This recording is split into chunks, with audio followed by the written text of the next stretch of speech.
The Lord is I shepherd, I shall not want. Him make an eye like down in the green pastures. Him leadeth I beside still water them. Him restoreth I soul. Him leadeth I in the path of righteousness for him name's sake. Yea! Though I rasta, I go walk through the valley of the shadow of death, I can't fear no evil. For thy rod and thy staff them comforted I and I. Unu prepared a table before I, in the presence of our enemy them. Unu anointed I head to no oil. Me cup runneth over. Surely goodness and mercy I go follow I all the days of my life. Me I go dwell in the house of the Lord God. Jah carry my way. This is the Black Pot, aka Kuku Shodomo, and here we speak truth to power. Now here we don't criticize, but if we must, it would only be on one condition: to build and not to destroy. That is why we keep saying we are in the service of God and country.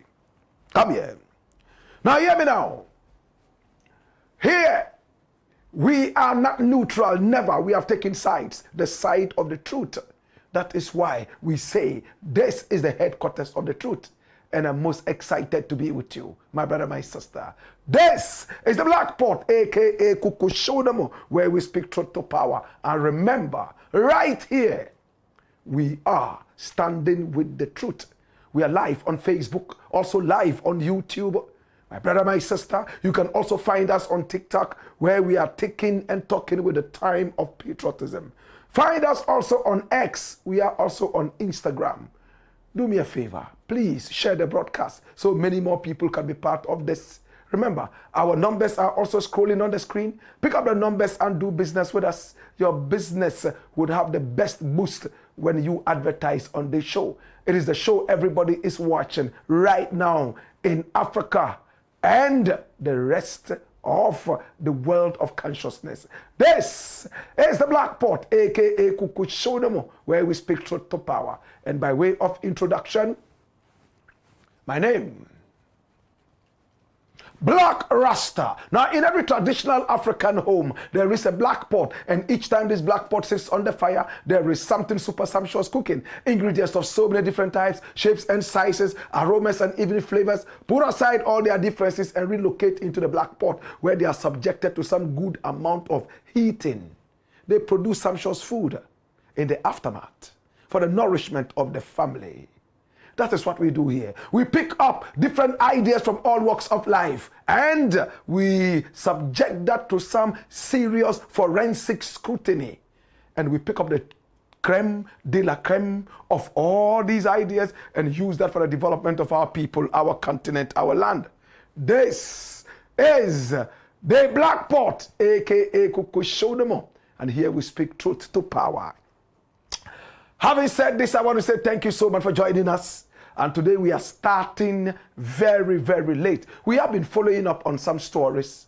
And we just thought that we should gather all the information and give this information to you before the weekend hits us really hard. My brother, my sister, do me a favor. Spread the word. We are here. Share the broadcast so many more people can be part of this. Remember to also comment via Facebook and the almighty YouTube. Subscribe to the channel, hit the notification button so that anytime we are on, you will be part of this broadcast. This is the Black Pot, aka Kuku Shodomo, and my name, Black Rasta.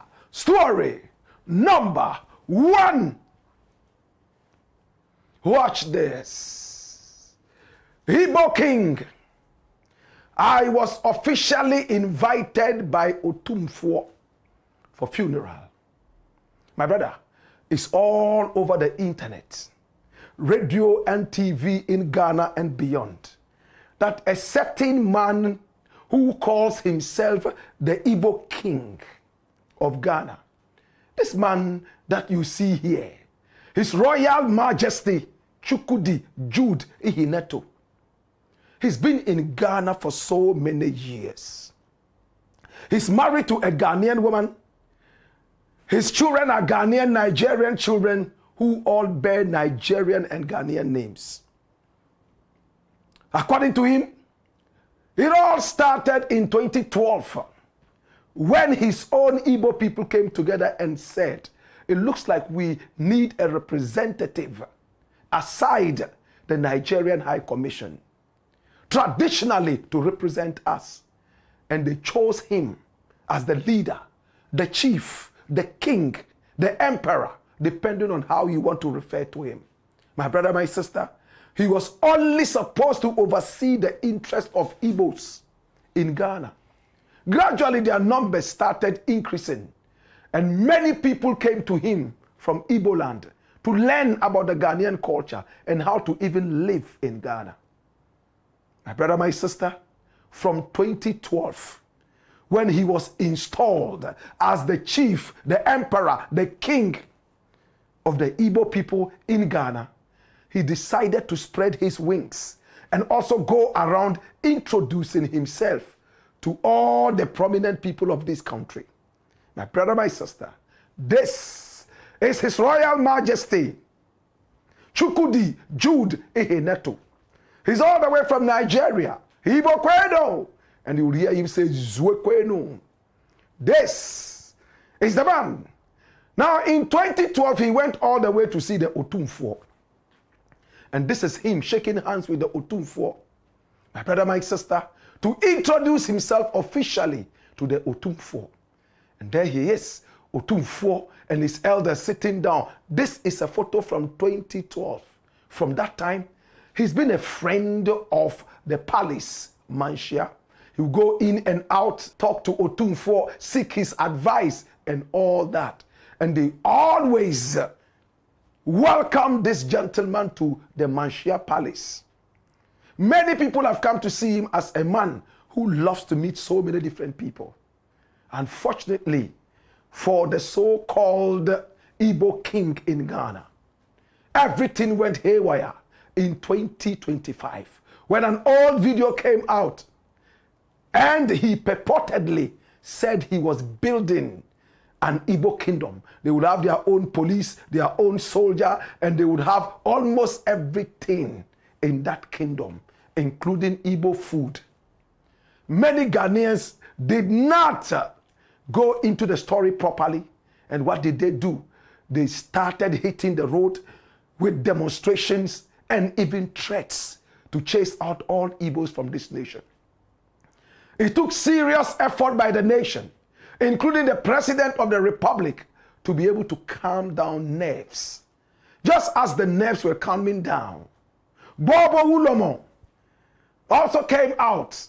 In fact, the spiritual leader of the Ghana state said that my relationship with the Ghana people is known to everybody. But what people don't know is that we are also close to the Nigerian people. It doesn't matter whether they are Igbo or Yoruba. We love the Nigerian people. In fact, we even traced a part of our ancestry to Nigeria.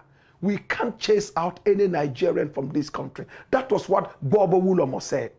He said, if we are not ready to give the Igbo people some land to build an Igbo village, I, Bobo Ulomo, will do that. My brother, my sister, it created problems all over Ghana. And it looked like Ghanaians, some Ghanaians were beginning to be xenophobic. Oh, Igbos are thieves. Oh, Igbos, they are going around kidnapping people. Oh, they are frosteds. And with that kind of information in their prejudiced minds, every Igbo was a criminal. And for that matter, every Igbo must leave Ghana. Now, the interesting thing is that we have Syrians here who are more powerful than this so-called Igbo king. We have Syrians in this country, Americans in this country. My brother, there are thieves amongst the Americans in this country. There are criminals amongst the Lebanese in this country. And we all remember the shawarma making business that poured pepper on the face of a Ghanaian worker. Do we all remember? My brother, my sister, rape. We've seen Lebanese people rape girls in this country. And we have reported all this. Not only Lebanese, we have Chinese in this country who are doing evil, destroying our land in togetherness with Ghanaians. My brother, my sister, we have Americans who are thieves. Yet, it doesn't look like we are too interested in all these people. We are interested in our own black-skinned people, and we want to chase them out. In the days of Busia, we all remember how Nigerians were chased out of this country. Aliens Compliance Act. It was an animal that destroyed the cohesion of this country. In fact, it threatened to destroy it forever. Shagari came into power, retaliated, and sent Ghanaians down. My brother, my sister, and what was the reason? Ghana was beginning to be prosperous and felt threatened that Nigerians coming into this country especially were taking over jobs meant for Ghanaians. They were becoming more prosperous and owning property more than Ghanaians. That was the hidden secret. And Busia, daft as he was, non-Pan-African as he was, chased out all these people. In fact, his spectacle was focused on the Nigerians. Nigerians were chased out of this country. My brother, my sister, a lot of them left their houses behind because they couldn't carry those houses back to Lagos. Their fat bank accounts, the bank stole them. There was only a certain amount of money they could carry away. About 10% of the money, in some cases 20 to 30% of the money, and about 70% of their money and more were swallowed by Ghanaian banks. A lot of Nigerians went back to Lagos and died after a few days. They had worked so hard, following the principle of Kwame Nkrumah, to come and invest in a fellow African country, or better still, a sister African country. When Kwame Nkrumah was overthrown in 1966, and it went all the way from all those criminals, and we now had Busia coming in. That was what Busia did. They were undoing everything Kwame Nkrumah did, including the invitation of African countries, brothers and sisters, to come and do business with us. They chased out the Nigerians. When Shagari came into power, Shehu Shagari, he decided that he would pay Ghana back in his own coin. We all remember that Ghana must go back. They chased us out of Nigeria. And Rawlings had to send ships to carry us home. My brother, my sister, we will never forget. We have become so much of friends. We have places in Ghana that are named after Nigerians and even Nigerian areas. We have Lagos Town. We have Agege. When I first came to Accra, there was a place called Agege. These days, I don't hear that. Is it still there? My brother, my sister, we have Lagos Town. What happened to Lagos Town? When you go to Takoradi, there's Lagos Town. My brother, my sister, there's nowhere in Africa you would go and you will not feel the presence of Nigerians.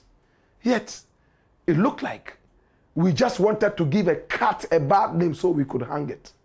The man said he was going to build an Igbo village. But some bloggers decided to turn it around and say he was building a kingdom. All of a sudden, fellow Nigerians came in, rubbished this guy, kicked him out, and he's been quiet from that time. Now, when Nana Konadu Yadum III died, the queen mother of Asante Mine, the sister of the Otumfour Osetutu II, when she died at the age of 98, a few days back, Asante Mine via Manshia decided to invite so many very important people and prominent people to the palace of the Otumfour. In fact, to commiserate, yes, to commiserate with the situation.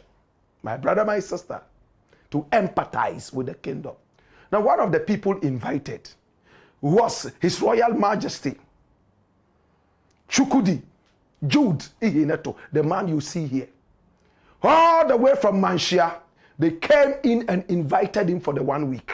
This was the man who came. Dr. Ajenim Boateng. He is the leader of the Asante Man Concerned Youth. He was sent all the way from Manshia to come and invite this man. And look at how he was dressed. This is the palace of Chukwudi Jude Ihineto. My brother, my sister. He invited him and he said, okay, I'll give you a response. When the man left, he said, no, I don't want to go. If I go, I don't know what is going to come up next. So he didn't go. Now the main funeral was coming. So many presidents were coming around. And Dr. Ajenim Boateng came again to the palace of Eze. And that's same there. Inviting him one more time. Please, the 7 days you didn't come. If you don't come, I'll be angry with you. And he decided that he would go with his entourage to Manshia. And what did he do? The Igbo people in Ghana, solidarizing with him, decided to go there. And there you will see them. In fact, singing and dancing and also displaying their beautiful culture. This is His Royal Majesty Chukwudi Jude Ihineto. With their red hats, signifying their Igbo culture. My brother, my sister, they went all the way to Manshia, shook hands with so many people, empathized with the situation, solidarizing with the people of Asante Mine. And then it came to the time for him to meet up with the Otumfour, as many did. My brother, my sister, amidst the shout of Ibokweno, Zwekweno, and all that, he went over quietly to the Otumfour. And whilst he was approaching the Otumfour, according to him, in fact, some members of the palace approached him and said the Otumfour shook hands with so many people, and therefore his hand was almost getting numb. For that matter, all other visitors coming up next would just have to bow and walk on the other side without approaching to hold the hand of Otumfour. And we all saw that. Otumfour couldn't shake hands with everybody. Otumfour is not a statue.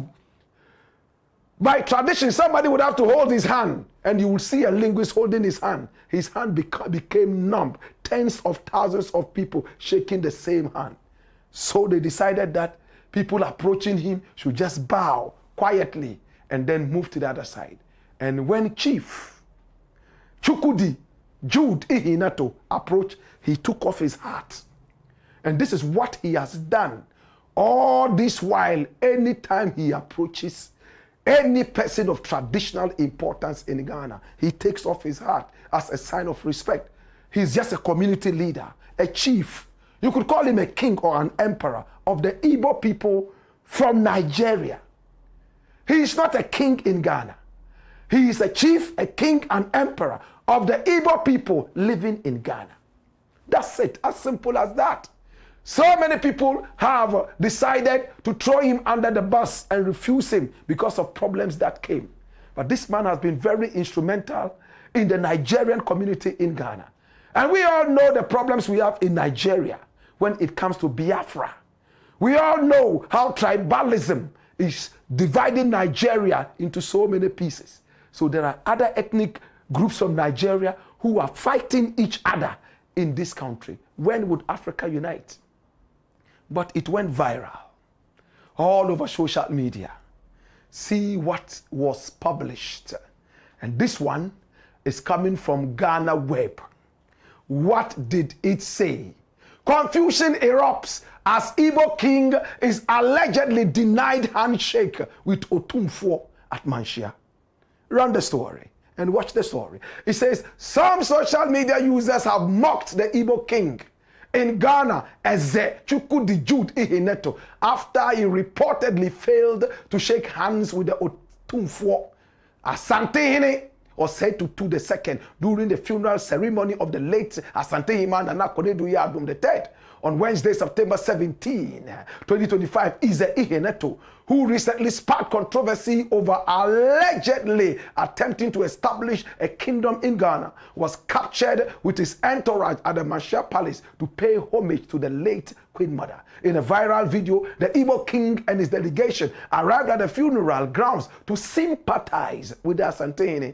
While Otumfour sat receiving greetings, his linguist, that's the Ochame, Bafo Kantankrechi, alongside other traditional leaders, directed mourners and guests. Now the entourage was asked to remove their hats as part of their traditional rites and to pay homage from a distance without directly shaking the Asantehene's hand. Now the entourage that was asked to do that now decided to follow up on that and obey. Now after the incident, videos circulated online showing Eze Ihineto appearing visibly unhappy with the situation, sparking a heated debate on social media. That's it away. So this is the truth. This is the truth, my brother.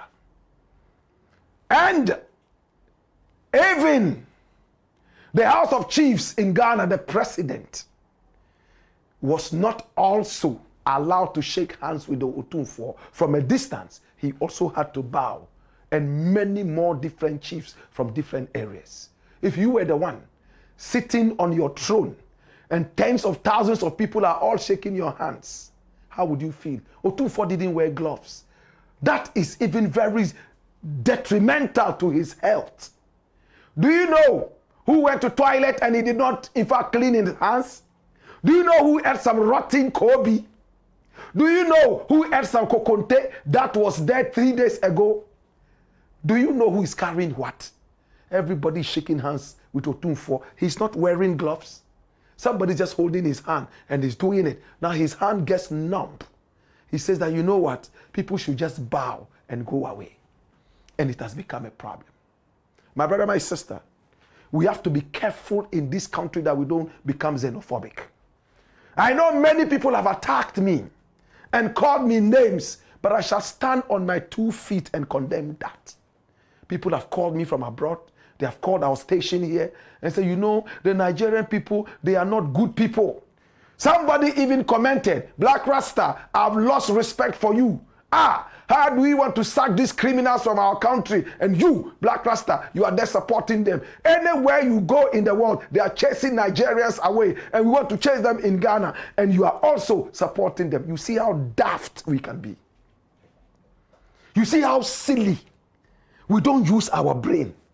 You have gone to live in England. You have gone to live in America. Use your sense. You are in somebody's country. You are living in America. You are living in England. Are you telling me every Ghanaian in America is a saint? Don't we have Ghanaian thieves in America? Do they bundle up all Ghanaians and say they are all thieves because of 5 thieving Ghanaians? Do they do that in England? Do they do that in America? Ghanaians love to travel more than any other person. I'm sure that even if God becomes the president of Ghana, some Ghanaians will still travel out and say Ghana is not doing well. We are a people who are behaving like Fulanis.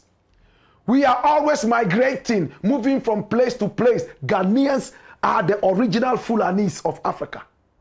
There's no country in the world you will go to and you will find Ghanaians. I am sure that in hell, there are some Ghanaians who are there and saying it's better than Ghana. Yet, some other person comes to your country. His contribution to your country is better than your own contribution. And you want him out because 5 or 10 of some other people from his country are misbehaving. And because of that, somebody approaches me and writes that he has lost respect for me because I encourage other African brothers and sisters to come into Ghana, my motherland. That is my crime. Today I was speaking with a lawyer. He said, Blakk, I think you should stop supporting that Igbo king. I said, I'm not supporting the Igbo king. I'm supporting my brothers and sisters from Africa. Do you have a problem with the Syrians who have taken over your land, taken over all the big businesses and relegated you to the dump sites? Are you happy with them? Lebanese are here doing all the big jobs. You guys are becoming Okada riders. You are sweeping gardens for them. You are cleaning their table, cleaning their toilets and all that in your own country. You have no conscience. You have a problem with an Igbo man who wants some 4 parcels of land. 4, 5, 6 parcels of land to build a certain village. Then there's a problem. Because we don't trust them. They are criminals. As if we are saints. What's wrong with you? Why are we all of a sudden becoming so xenophobic? Me, I'm a traveler. I just went to Uganda. Everywhere Ghanaians go, they have a lot of respect. It's because of some of these things we're talking about. But there were some who saw me and thought I was Nigerian. Because in Uganda, which is in East Africa, they don't get to interact with us that much. How many Ugandans do you see in Ghana? Same way, when you go to Uganda, you won't see that many Ghanaians. So much respect. If today Ugandans start to attack Ghanaians because 2 Ghanaians raped a certain Ugandan girl and killed her, and all other Ghanaians are bundled up and killed like they do to us in South Africa and other places, what would you say? Wouldn't you say that Ugandans are stupid? Think about it carefully. Igbo man was invited twice to go to Asantehene. First time, he didn't go. They sent from Manshia to invite him over because he's been going there every year to greet Asantehene. They went the first time, he said no, he would not go. Second time, he said no problem, let's represent. And he goes and it's news that he was denied shaking hands with Otumfour. Wouldn't you sympathize with Otumfour? His hand was so numb. After this ceremony, I wonder if Otumfour can use his hand for the next 3 years. It's numb like lead, heavy. If I were Otumfour, nobody would shake my hand. Just come, bow nicely, and walk away. From the distance, I can just raise my hand. And you go away. But everybody was shaking their hand. Everyone was shaking their hand. It's dangerous. Was there any security check where people searched for metals and other weapons? Anybody could have gone to put a bomb in the hand of Otumfour. Unless you want to tell me that Otumfour is so powerful that no bomb would explode in the whole of Manshia. The way things looked, it didn't look like there was any metal detector there. Where are we not endangering the life of our king? You are not worried about that. You are only worried about a certain Igbo man who went to greet Otumfour, and Otumfour, people asked him to bow and walk away, as they did to so many other people, and now it's crazy. Please, Nkrumah was not an idiot. He was a great guy. Come here. And what did Nkrumah do? He invited the whole of Africa to come here so we could do intertrade. Africans no longer do intertrading. We are all going to China to buy. Chinese people get richer. They look down on us. We go to America. We are going to England, Japan, and all the other places giving our money out in trade. Yet our own African countries, we don't trade with them. Go into the shops, the malls in Ghana, and look at every product. Tell me one that is coming from an African country. I just came from Uganda, and I saw some packaged drinks from the forest of Uganda, from the forest of Kenya, and other African countries in there. But in our country, no, we trust the Chinese foods more than the Igbo food, more than the Ivorian food. Come here. We must be careful, or else, at the end of the day, my brother, my sister, the wind that we are sowing is going to germinate and grow into a big tree, and we shall harvest the storm that it comes with. It's the Blakk pot. aka Kokushonomo, and here we speak truth to power. When we return, we got more. Hey ya, wayo, wayo.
It's the Blakk Pot, aka Kokushonomo, and here we speak truth to power. Remember to keep your comments coming in via YouTube and also via Facebook. Remember, we are also on Instagram. You can also find us on the powerful X.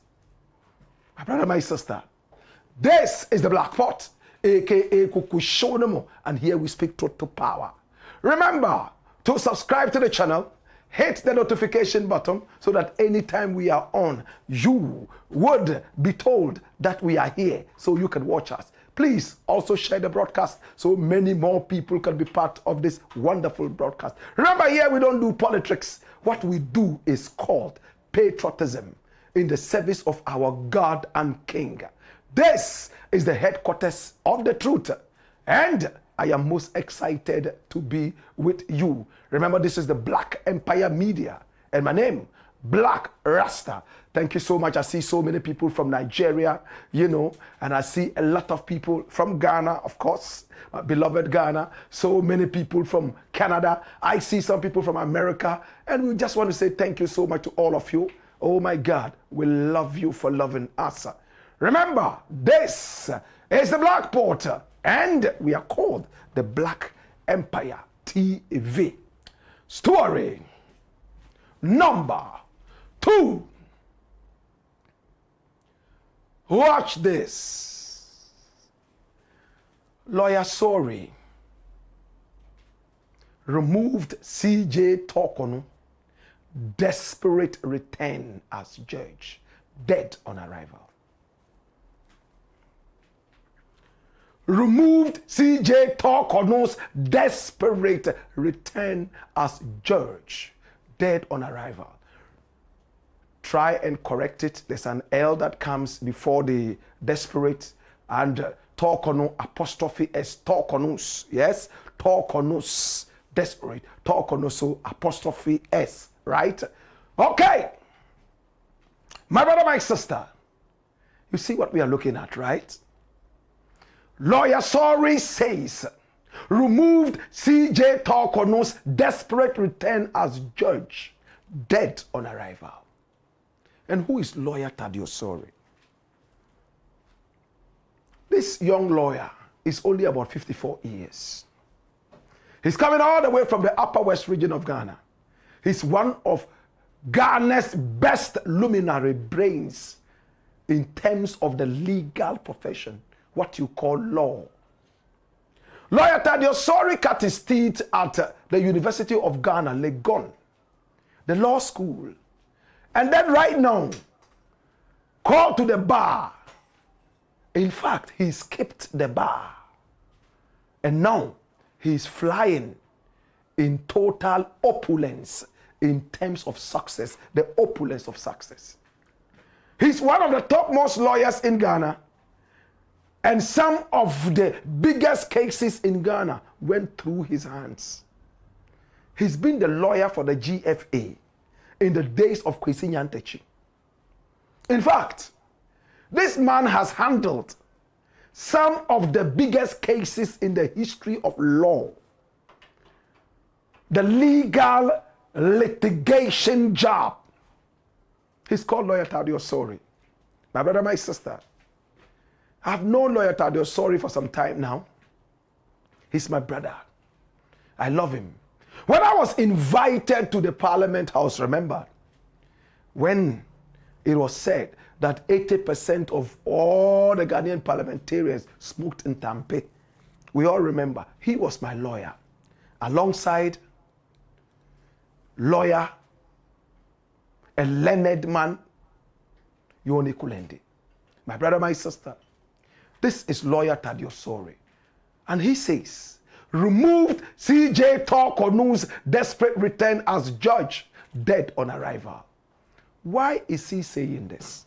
We all remember Daniel Ofori, the man who became rich at the age of 15 when he established Whitechapel. Do we all remember Daniel Ofori? The CEO, the boss, the director of Whitechapel, an apparel outfit right here in Ghana. He's into so many other businesses. He encountered Torkornoo, Gertrude Torkornoo, my brother, my sister, in some of his legal tussles. And he felt that the woman did not treat him well. There was some aspect of bias. So he went to court and he won the case against the biased Gertrude Torkornoo before she became Chief Justice. Let's get it clear. Now, it didn't end there. He went to the Supreme Court and got a verdict against Gertrude Torkornoo for being overly biased against him in a certain case. And he went back to court seeking to remove the Chief Justice. And he succeeded. First and foremost, who is this former Chief Justice we are talking about? Gertrude Esaba Torkornoo. That's it. She was born in Cape Coast, hailing all the way from Winneba on the 11th of September 1962. This is the lady. She was born into a humble home. Father and mother were both teachers. She lived in a family that was just hand to mouth. So she started off by going to some of these rural schools. She went to Soum schools, and then she came down all the way, my brother, my sister, to attend such schools in the outskirts of Accra. She got the opportunity to go to Wesley Girls and then to Achimota School. And when she finished, she went to the University of Ghana. Oh my God. She went to the law school. She studied law and also sociology. She came out with flying colors, pursued her law, and got called to the bar. She also schooled in Rotterdam, right there in Holland, in America, and came out with flying colors. In 2019, November, she was appointed as a Supreme Court judge.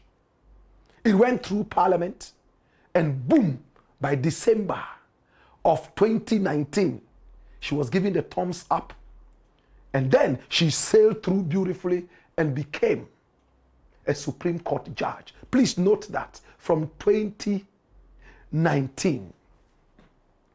My brother, my sister, from 2019 when she became a Supreme Court judge, she had been doing a lot of work, a lot of work. That was where she encountered Daniel Ofori. And Daniel Ofori felt that she was biased towards him. And true to his words, he got the Supreme Court to stop Gertrude Torkornoo from listening to his case from that time because of bias. You know what bias means? One-sided. You don't want to listen to the other side. You are biased, right? That's what it means. Come here.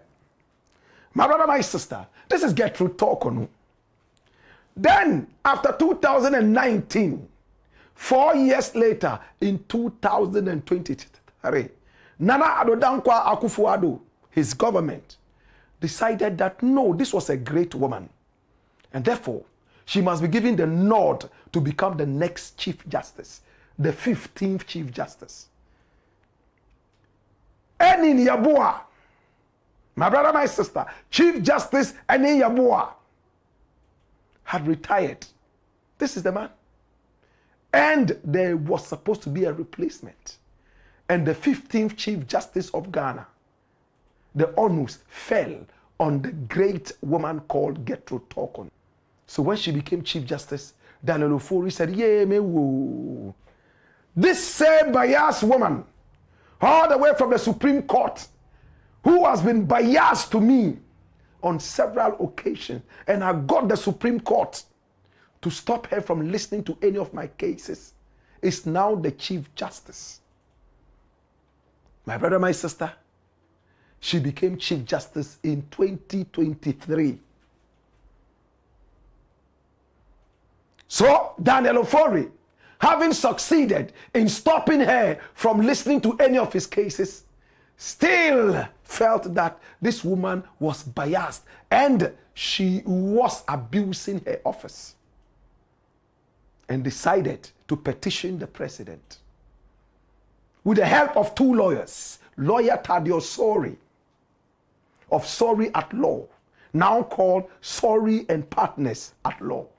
My brother, my sister, alongside Chatuchi Kata, another legal luminary, came together, compared notes, crossed all the T's, and dotted all the I's. They wrote a beautiful petition on behalf of Daniel Ofori, sent it to the president. President had a look at it, and by the law, this is how you remove the Chief Justice. You send a petition to the president. Now the president will look at it and send it to the Council of Elders. My brother, my sister, the Council of State. They look at it, and then they form a committee, look into the thing, and come out with their findings. And it came out that out of the over 20-something allegations brought against Torkornoo, 3 or so of them were upheld. And therefore, Torkornoo had to be kicked out. Now, we have done a full story on this, so I don't really want to repeat things. My brother, my sister, she was kicked out.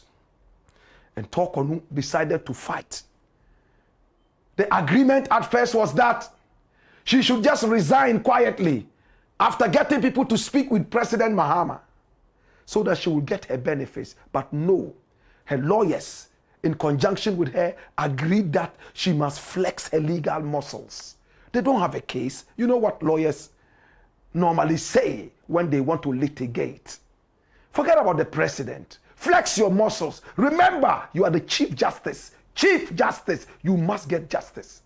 So she ignored the president, refused to resign, and went straight to litigate. She litigated. And my brother, my sister, she lost. Then she tried to go back to the president, as we were told by Amaliba. In fact, the founder of the legal team of the NDC.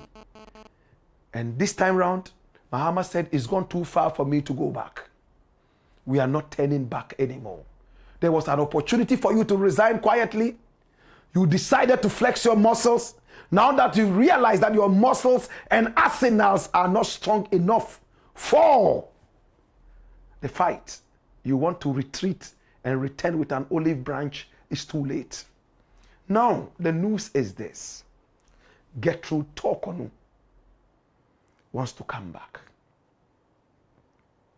And this time round, she wants to come back not as Chief Justice, but as a Justice of the Supreme Court. Hallelujah. Watch this. It's interesting. And this one is coming from Ghana Web. My brother, my sister. Torkornoo goes to court to challenge her removal as Supreme Court Justice. Do you get that?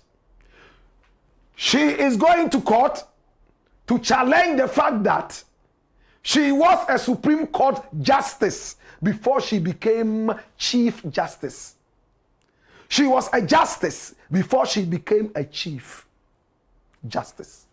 For that matter, if you are removing me as the Chief Justice, please maintain me as a Supreme Court Justice. It's like a secondary school or a village school. The headmaster is sacked for raping a little girl or stealing from the school or doing some other such heinous thing. And then he goes out and says, well, before I became the headmaster, I was a teacher. I was a teacher. Before the head teacher, I was a teacher. So if you have taken the head, at least leave me with the teacher so that I can still go to class 1 and class 2 and teach. Does it make sense to you? If the head teacher was found stealing from the school, abusing little children in the school, and was removed on these grounds, he says that, okay, you removed me as the head. Allow me to stay as the teacher of class 1 and class 2. So you continue abusing little children? So you continue stealing? This is what the case is all about.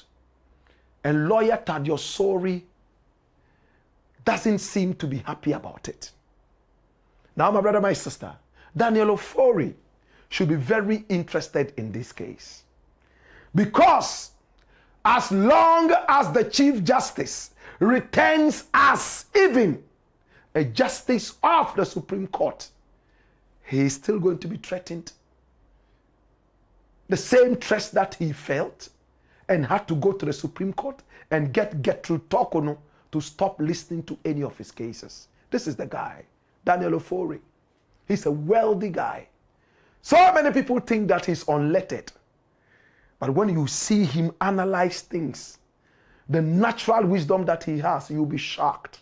At 15, he was already a millionaire in Ghana, Whitechapel, 15 years. Xenophobia should be interested in this case. And news from the grapevine is that even though the state is the first to appear before the court and answer charges, Xenophobia is getting the same team made up of SORY and the luminary legal brain Chatuchikata to join. And this is going to be interesting, my brother, my sister. And we all are sitting here waiting to see exactly what is going to happen. The first respondent is the state. Now, Chatuchikata and SORY may join in as the second respondents. As Xenophobia is preparing to get through Torkornoo to every corner that she goes to try and get a little bit of the cake that she had already eaten. Now, I'm going to finalize it. She says, you removed me as the Chief Justice. Now I want to return as a justice of the Supreme Court. What do the law say? Article 1461 has made it clear as to the grounds that you can remove a justice of the Supreme Court. The only difference between removing a justice of the Supreme Court and the CJ is the fact that the processes are different a little. In the case of the CJ, you write a petition to the president will speak to the Council of State, the Council of State will look at it, form a committee to sit on it and report back to the president with findings. But in the case of removing a justice of the Supreme Court, it changes a little bit. A petition is still written to the president. Now the president would have to talk to the Chief Justice. Do you get the difference? But if the Chief Justice is going to be removed, you cannot refer the case to the same Chief Justice who is going to be removed. From the president, it skips the Chief Justice and goes straight to the Council of State that will sit on it and deal with it and make sure that a committee is formed, and then boom.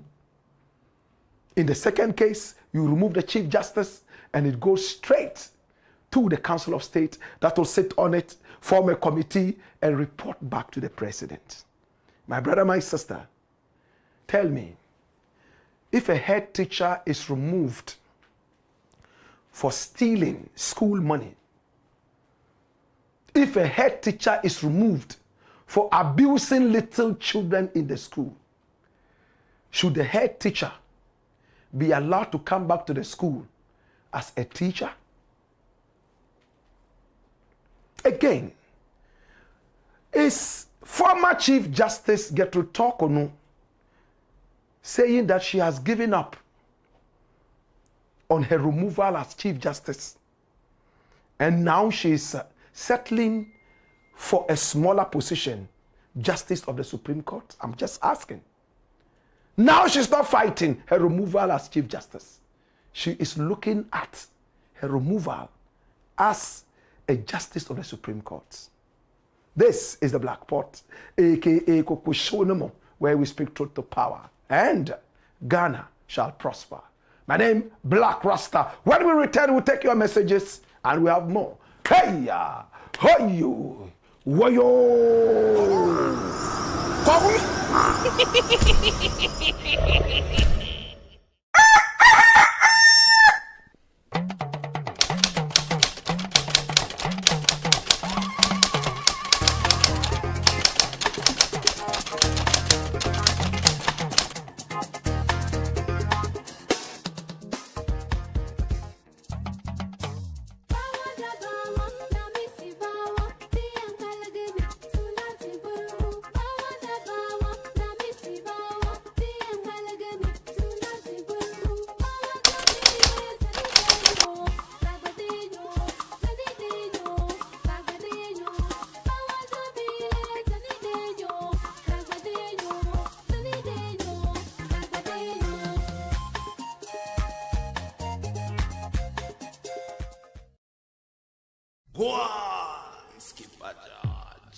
Blakk Pot, Torkornoo. It's the Blakk Pot, aka Torkornoo. Remember to share the broadcast and hit on the subscription button. Also hit on the notification button so that when we are on, you will be reminded to watch. Our numbers are scrolling on the screen. Please do business with us so that we can promote your business. We are the lifeline to your dead business. Trust me. It's the Blakk Pot, aka Torkornoo. And here we speak truth to power. It's a beautiful Friday. All right, so let's look at your comments. Send your comments via Facebook and also via YouTube. Patrick Owen says, powerful. Tamping Anatuam. I like this name. Tamping Anatuam. Says Idrin. Sean Street Storm says, Wayoy Blakk. Glad my favorite show is live now. King of Truth. Abdallah Husseini says, good evening, my brother. Barabas Bazu says, the introduction alone is appetizing. Cletus Akani says, God bless you, my brother. Okay? Many more comments coming in. Remember to send them via YouTube and also via Facebook. Sean Street Storm says, Wayoy Blakk. Will you be at Maulid tomorrow at Fadama? Unfortunately, I'm going to be at Otumfour to celebrate Kwame Nkrumah's birthday at Nkrumah Fest. But more leads will come and I will be there. I love Maulid. Alajibun Yurbusha Savulugu says, good evening, Blakk Rasta. Watching you live. Wayoy Blakk Rasta. Greet Shamima Muslim for me and her husband, Alhaji Hassan. Okay? Nyatefe Francis. Nyatefe Francis says, hi, Blakk Rasta. I have been your fan for 20 years now. I am on the side of Peace Village. I am inside Peace Village. Okay, Amasama. There's a place like that called Peace Village. Big up yourselves there inside Peace Village. Inside, okay, he says it's inside Peace Village, Amasama. Tom Paul says, oh, I thought you did not come today. Sorry about that. We had to just cross-check a few things and then gather the stories and come out. You know, we like to do original stories, right? Okay, so Lord Opong Bachman says, I am watching you live from Sunyani Udumase and Leo Joel Electricals. He says, I don't blame him, but our own people that allowed him from the start. Cletus Akani says, I'm still watching you live from Kumasi Asokwa. I know Asokwa. I used to run around as a Form 1 boy, you know, just soaking the beauty of the Garden City. Thank you, Kumasi. Thank you, Garden City, for educating me. Medo Kumasi. Yusuf Dear Mercy says, Accra New Town, Lagos Town. Okay. Yusuf Dear Mercy says, Damsuman Agege. So if you go to Accra New Town, you would find here Lagos Town. And if you go to Damsuman, there's Agege. Interesting. Stephen Jackson says, Why we are live in this beautiful class. Good evening to you all. Blakk RASTA, you are too late today. Yes, forgive me. We have to gather the stories. So make sure you share the broadcast so many more people can be part of this. Asante Kwame Asante says, you said purportedly. Did you listen to the audio? I did. Purportedly. What's wrong with the audio? Enlighten me so I get to know what you want to say. Yaya Alasan says, welcome the legend. Please steer the pot and let's see its inside. Okay. And Yaya Salfu continues, says, steer the pot. Sorry. No problem. No problem. Nana Kwame says, I don't think so. They will invite him and embracing him like this. Asantemai will never ever do this to him at all. Yes, he was received very beautifully. There was no problem. It is just people who are sensationalizing things. That's it. Now, Landry Man Cole says, interesting times. Eunice Ochri says, I am very, very surprised at you. Did you listen to his audio very well? Several times, my sister. 1,000,000 times. I listened to it. Can this man build a kingdom? In a republic? Have you heard of that before? Can he build? Did you hear about the parcel of land? The land was not even paid for. The chief had died several years ago. He had no land. Where was he going to build this? In the air? Maybe castles in the air. It's just his own Nigerian people who decided to fight this state because of their own tribalism in Nigeria. Remember when Evi Edna Ogoli sang tribalism? How many of us remember that song? Tribalism, spelling tribalism. Tribalism has beaten deep into our country, Nigeria. We should learn how to live together. We should learn how to love one another. Pam, pam, taran, tan. Dun, dun, dun, dun. I know that the Indomie generation would know this song. It's called tribalism. Nigeria is overly tribalistic. When an Igbo man is doing something in one country, the Yoruba man is not happy, and vice versa. And that kind of tribalism is also in Ghana. Anyway, so Ras Osaje for Duabil, Tindando, Gomado, Yin Zorbil says, Dansuman last stop, Agege. Okay. We hear you. We hear you. More comments coming in. My brother, my sister, via YouTube and also via Facebook. Oh my God. Philip Ateyeri says unnecessary sensational stories. Oh yes, it's true. Sensational stories that don't make any sense. Oh, the Igbo king went there. Asantemai decided to disgrace him. Asantemai will never do that. My brother, if you have a funeral and even your enemy arrives there, as long as you know your enemy is not responsible for the death of whoever, you receive them. You don't send them away, do you? I've never seen that. Have you? Angela Boateng. Recently, Gerald Mosquito went for a funeral like that, right? And they heckled him. And it was also news. Angela Boateng says, where do you come from?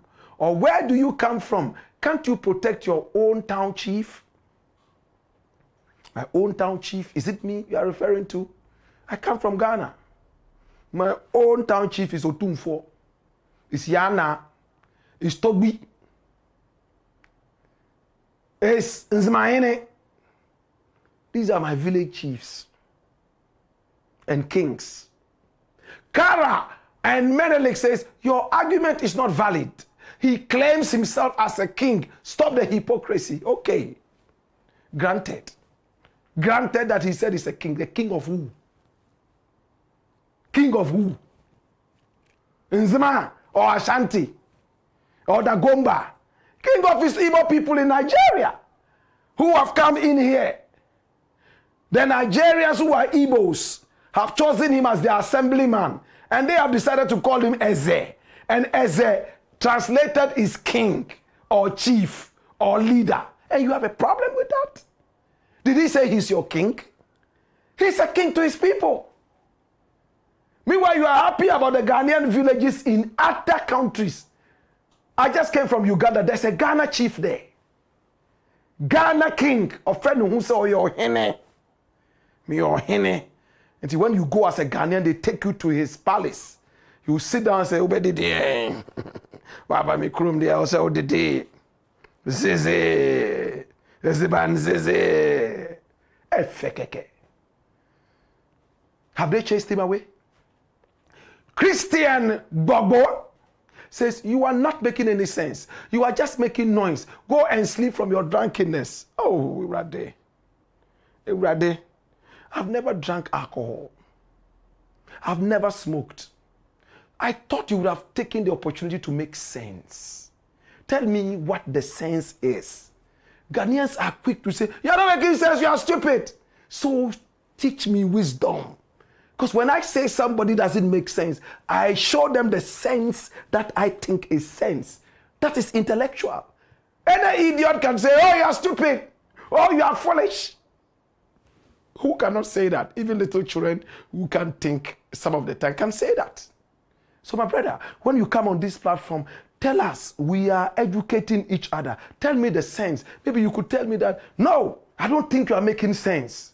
This thing should have been A, B, C, D. Then we will debate it. Rather than go and sleep, you are drunk. Yo, mate. Kara and Menelik said, not making sense at all. Okay? Say, can you travel to someone's country and claim yourself as a king? Yes! Go to Guyana. They celebrate Ghana, they call it Ghana Day. There's a Ghana king. I just came back from Jamaica the other day. There's a Ghana king in Jamaica. What's wrong with that? Is it difficult to understand? There's a Ghana king in Jamaica. There's a Ghana king in Niger. Ghana king in Uganda. What am I talking about? When you even go to Kumasi, Angloga, you know which people are there? It's the Airways. They have Togbi there. Togbi means what? Togbi means what? Assemblyman. There's the Gomba king in Accra. You don't know that? Please. When you start saying, can you travel to somebody's country and can you travel? That is where the xenophobia sets in. But again, we are learning, educating ourselves, getting to know more. We are not fighting, we are just learning. And this is the point that she's making. Bring it back, bring it back, bring it back. Have you finished reading it? Bring it back. You see that? That is what it's supposed to be. We must all come together, reason it out, or else, if we tag ourselves, okay, so Kara and Menelik, now we are chasing Igbos out. If they start chasing Ghanaians out of Igbo land, what's going to happen? If you start chasing Chinese out, they start chasing Ghanaians out, who is going to lose more? Would it bring about peace? I've always said, let's deal with crime as crime, criminals as criminals, rather than Igbos, Ashantis, Chinese, Lebanese. Crime has no color. Crime has no nationality. Crime is crime. It's not difficult to understand. This is a thief. It doesn't matter whether he's Nigerian, whether he's Congolese. He's a thief. What do we do to thieves? Go in there. When you start giving crime face and color and identity, that is where xenophobia sets in. That is where the problem is. If I go to a police station or court and they say I am a thief, and the judge starts asking, which tribe do you belong to or where do you come from? That is where the problem is. Imagine I mentioned the village of the judge. She has natural sympathy for me. He has natural sympathy for me. Ooh, Charlie offering me chromo. Ah, now me chrome ni na we no. I can say me man 20 years, but me man 2 months spare. Yeah, me caught jailhouse wa caught china sun crime no. Crime has no face. Crime should not have color. Crime should not have any identity. It's just crime. Don't let us start chasing nationals of some countries and think that we are fighting crime. No, we are not. Anyway, says, have you heard the Scottish people, what the Scottish people have done to Ghanaians who were living in the forest? Oh, Jesus. What are you talking about? Some crazy Ghanaians have gone to sit in a forest. Did you see the guy involved? How do you see him? You think that is okay? I'm not a doctor, but from afar, when a man strips naked on the street and is drinking gutter water, I will assume that is not well.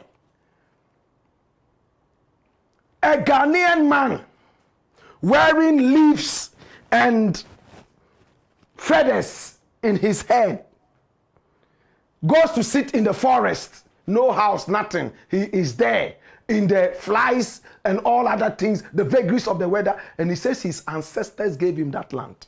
Listen. And Karen Minelik, you are telling me this is equivalent to what the Igbo king said? Did he say the land was his? You are in Ghana. He submits to every other law of Ghana. These people said it's their land. They are not submitting to any law in the country. They are 2 different cases. Imagine a Chinese man comes here and he says that, hey, we have taken the whole of Amasaman. It's our land. Shi Hongti, our great ancestor, gave us this land. We are going to be here. We will not abide by any law in God. Would you sit down? That's a problem. Imagine I didn't know this Scottish issue. You would have gone free. That, oh, Scottish. No, but that is what is happening. And look at how they are even being treated. The police came there and saw what they were doing. So you know what they did? They had to go to court and seek the legal face as to what the laws of the country are saying. Did they chase out all Ghanaians because of 1 or 2 Ghanaians plus 2 Nigerians? Or they were not all Ghanaians. Did they say, hey, the Ghanaians are saying that the land is for them, their great ancestor gave them the land, Scotland here, all Ghanaians, go home, we will kill you, we are going to demonstrate. That's people with common sense. Common sense. One Igbo man says that he's going to build some Igbo village, and the whole Ghana comes out to demonstrate. Hey, look at what's happening in Scotland. Igbo man didn't do a quarter of what the Ghanaian did in Scotland. When you look at the Ghanaian, you know that he's sick, and I sympathize. In fact, I empathize with him. I want him to seek medical help.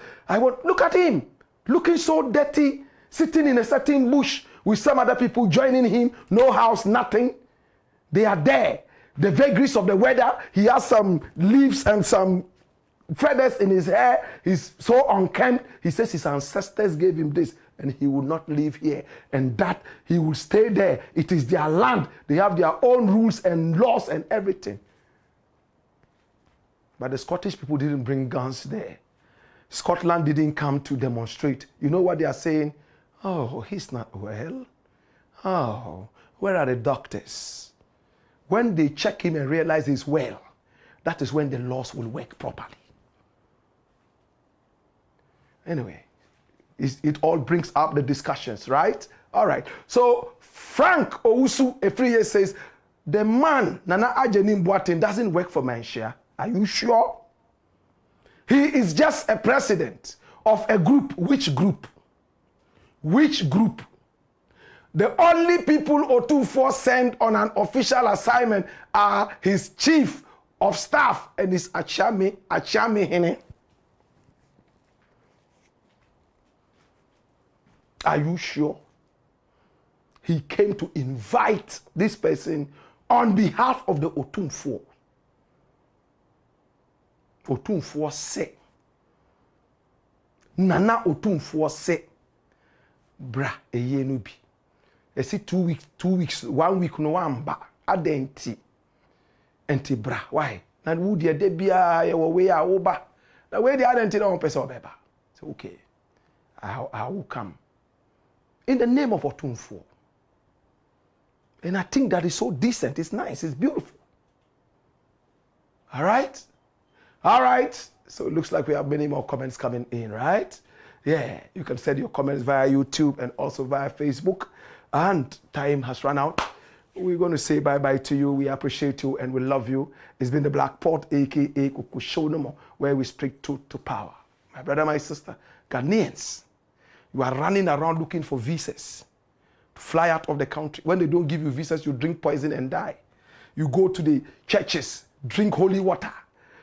Pastors pour oil on your head and all that for visa to go to another man's country.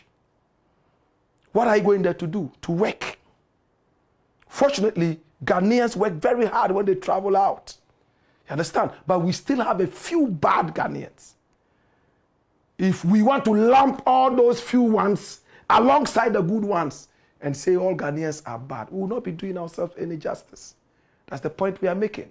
Crime has no face, no identity, no color. Crime is crime. It doesn't matter who commits a crime. He is a criminal. There's no Asante criminal, the Gomba criminal, Chinese criminal, Indian criminal. A criminal is a criminal. He has no nationality. Deal with them like that. It's the Blakk Pot, a.k.a. Xenophobia, and here we speak truth to power. We shall return on Monday. Oh yes, same time, 6 p.m. I'll be rocking you all the way through. I love you. I appreciate you. And sorry one more time for starting the show late today. We're just gathering information to deal with the situation. Hey-ya! Hoyo! Woyo!